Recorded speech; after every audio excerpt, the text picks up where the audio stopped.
Welcome back to Education Matters. Did you correctly answer C? The Kaiser study found that physical abuse is the most common adverse childhood experience, reported by 28% of the respondents. Drug abuse in the home was number 2, reported by 26% of the study participants. Joining us now to continue our discussion, we have Christy Lockhart. Christy is a licensed school social worker, Kuntz Elementary School, Rowan Salisbury Schools, and then next to her is Elizabeth DeKonty. Elizabeth is the director of the North Carolina Resilience and Learning Project at the Public School Forum. So thank you both for being here. Thank you. Elizabeth, I'm going to start with you. Dr. Rosenbaum shared what this looks like for kids in school. So the Resilience and Learning Project was designed to address some of this. So tell us a little bit about the model itself. So what do you do when you work with a school? Sure. So the first piece is we really want to make sure that there's school readiness and that the leadership of the school is bought in and excited about this. And we also talk a lot about how this is more than just a one-time, one-year program. It really is meant to be a culture shift and a mindset shift that extends beyond our one-year intensive involvement in the school. Right. We've got some graphics we'll pull up now to sort of as we walk through the steps of the program. Right. So the two components of the model are first a training piece. So we train all staff across the school. So this includes not just teachers, but also administrators, custodians, cafeteria workers. We had bus drivers attend one of our trainings. Any adult in the school that comes in contact with kids, we want to be a part of this. And we give them an overview of trauma, a lot of the things that Katie talked about. And then the second component is what we really feel like sets our model apart or makes us different from other models is that we have each school form a steering committee. We're calling those resilience teams. It's made up of the principal, a couple other administrators, student support staff, and a handful of teachers.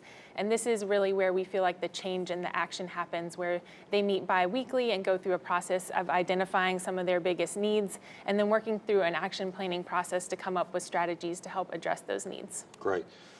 Christy, you're on the resilience team, I believe, in the school in Rowan Salisbury, and as a school social worker, the discussion we just had in the first segment, I'm sure didn't come as a surprise to you because you're actually dealing with kids all the time. Tell me a little bit about your school and the population. Yes, Kuntz Elementary is about 90%, a little more, free and reduced lunch. So high levels of poverty, highest in the district, actually. We have, I would say, a 70% Black or Hispanic population. And like came up in the first part when Katie was speaking, a lot of dysregulation. We see a lot of trauma and are really excited to be kind of focusing now on the resilient part. So talk to me a little bit about what, so this is elementary school, but what are you, I mean, everything that we just talked about, what are some of the things that you see, I guess, most frequently with families and children? Yeah, we see a wide range, from poverty issues, food insecurities, incarcerated parents, community violence has been a really big issue in Rowan County. And I think that the great part about this project is it's good for the whole school. And it will often address some of the traumas that we're not aware of. Right, because that's one of the things that we talk about in the training is, I mean, obviously we don't know every child that is experiencing something. Katie described some behaviors that might show up, but there's a lot of kids that are in the class that may be quiet and well behaved and reserved, but they're the ones that are actually, they may be suffering more than anyone else. They're just a different response. So Elizabeth, tell me a little bit about the school. So we're the project is in 2 school districts now. Tell me a little bit about what's gone on so far in this first year. Yeah, so far we started out by doing a more in-depth training with each of the resilience teams that was a little longer than what we did with the all staff. And after that, there was a lot of eagerness and excitement to really get started in this work and get the information out to the rest of their staff and start meeting regularly to come up with these strategies.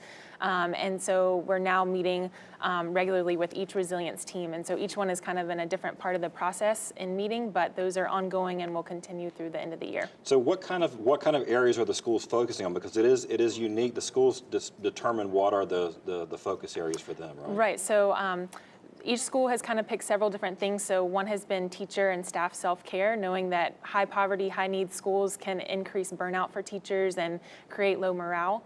So that's been one, wanting to improve parent and teacher relationships and parent engagement, looking at the aggressive behaviors and defiant behaviors that Katie and both Christy have mentioned, and wanting to decrease those and decrease office referrals. And then another big one has just been improving connections and relationships between staff and students. Christy, you sort of answered this, I think, already, but what made this appealing? Was it the fact that it really was something that would benefit all children in the school? I think as a district, we're really starting to look at the whole child and realize, based on the research, that we're not going to be able to accomplish the education piece if we're not meeting those social and emotional needs. Right. What have you been doing? I guess, I mean, it's really early. This has been a couple of months in the school, but you're already doing some things differently? We are. We're in the process of coming up with our action plan, but we have made some simple changes to the physical environment, lighting, greeting students when they come in, trying to be more strength-based and positive, even if we do have a correction in behavior, kind of meeting that with a ratio of 3 positives to 1, So little tiny changes are happening all over the place. And that connection, as you mentioned, to students, that's actually one of the things I hear when the researchers talk about it, is it's the children that they're not connected to, they have problems at home, maybe they don't have the friend network, and so having an adult sort of, Right. I see you, right? Yes. And that we have a connection here. And for many of our parents also have not felt that connection at the school. Right. And so I think that's a really important piece of it. Right. Elizabeth, so we've got some stats on the screen to talk about the results. What have other systems and schools seen when they've implemented models like this in other states? Yeah, so this model kind of came from Massachusetts, but there are several other states across the country that are doing similar whole school models, and they've seen lots of impacts with lowering suspension rates and office referral rates, lower incidence of aggressive behaviors, improvements with academic achievement data, improvements in test scores, improved attendance rates. So kind of all over the board with lowering kind of some of the behaviors that they've been seeing and improving academics as well. Right, and so these are, like I said, these are some pretty remarkable, when you talk about suspension rates reduced 30 to 90%, because right. Obviously from an academic perspective, we need to maintain, good classroom order, but if the kids are out, if they're suspended, right. then they're not going to be learning. So this is, it's promising. We're glad to see the work going underway, so thank you both for helping us understand a little bit more about it. Thanks so much. Thank you. After the break, this week's Leadership Spotlight.